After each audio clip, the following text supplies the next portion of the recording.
Приятели от вечността, в града на любовта, Варна, предстои да се случи нещо революционно, епохално.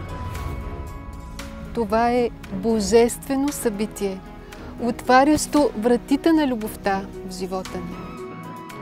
Чакана, жадувана, мечтана, истинска любов в хармонична и свята връзка. Любовта е силата, която може и прави, твори и пресътворява, обновява, издига, просветлява, освещава, осмисля живота ни. Тя носи разгръщане на безкрайните и безгранични потенциали, заложени от Твореца. Тя е творческият плам, вечният огън в сърцата, която чрез силата на Словото създава живота и твори вселени. Любовта между съвпадащите се сродни души, наречени също пламъци-близнаци или андрогинна двойка, носи гигантски заряд и сила, която ще преобрази в близките 4-5 години Земята и всички и всичко на нея. Едно е сигурно.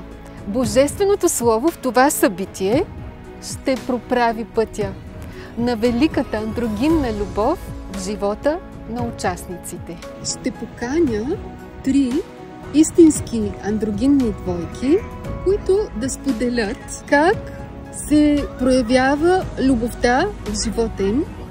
Ще направя анализ, за да могат истински да прилагат любовта и ще направя синтез. Това ще бъде една специална сила, която ще внесе истинската любов в техните отношения, ще ги пресътвори и всичко това ще стане наживо пред очите ви.